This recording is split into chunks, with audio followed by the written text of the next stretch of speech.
The bodies of 15 emergency and aid workers from the Red Crescent, Palestinian Civil Defense, and the United Nations have been recovered from a grave in the sand in the south of the Gaza Strip, UN officials said on Monday.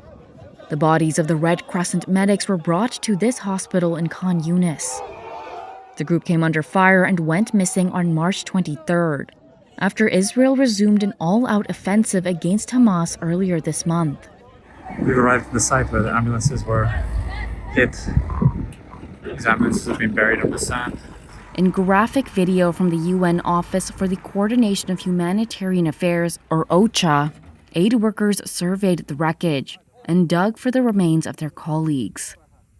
The head of OCHA in Gaza, Jonathan Whitall, said the site had been marked with the emergency light from a crushed ambulance. They were here to save lives. Instead, they ended up in a mass grave. Their vehicles, their ambulances, UN vehicles, civil defense vehicles are crushed and dumped, covered in sand next to us.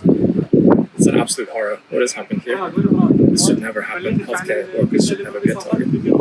The Israeli military said on Monday that an inquiry had found out that on March 23rd, troops opened fire on a group of vehicles that included ambulances and fire trucks. It said the vehicles approached a position without prior coordination and without headlights or emergency signals, and that several militants belonging to Hamas and Islamic Jihad were killed.